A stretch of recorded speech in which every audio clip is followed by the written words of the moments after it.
How can you migrate DNS services without downtime?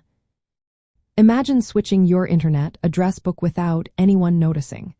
That's what migrating DNS services smoothly is all about. It's a process that keeps your website and email running seamlessly during a move. To do this, you need to understand how DNS records work and how they are cached across the internet. First, DNS, or Domain Name System, acts like a phone book for the internet. It translates easy-to-remember domain names into the IP addresses computers use to find servers.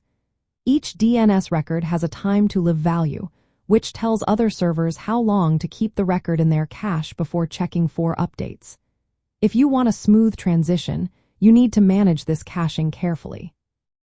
Start by lowering the TTL value of your DNS records well before the migration.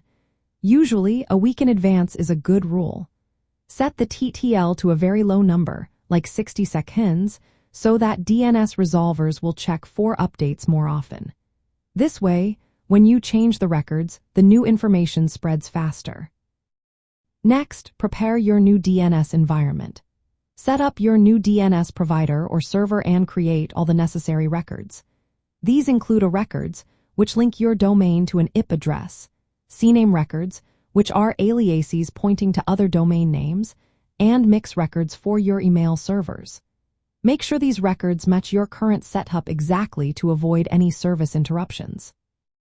Then, synchronize your data. For example, if you have a website or email service, ensure that the data on the new servers is up to date and ready to go.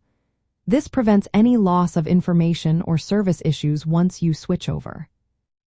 Once everything is ready, update your domain registrar or current DNS host to point to the new DNS servers or change the existing records to the new IP addresses. Because you set the TTL low earlier, DNS resolvers worldwide will fetch the new records quickly, often within a few minutes to an hour. After the update, monitor the DNS propagation. Use tools like dig or NSLookup to verify that the new records are resolving correctly across different locations. Test your website and email services to confirm they are functioning properly. Finally, after confirming everything is working smoothly, increase the TTL back to its original or recommended value. This reduces the number of DNS queries and improves caching efficiency, saving bandwidth and speeding up responses. If you are using a content delivery network or a DNS proxy service like Cloudflare, changes might propagate even faster because they handle routing internally. For complex setups with multiple subdomains or services, repeat the process for each hostname involved. By carefully planning and managing DNS record updates, you can move your DNS services without causing any noticeable downtime. This approach relies on understanding how DNS caching and propagation work, and it ensures your users experience a seamless transition.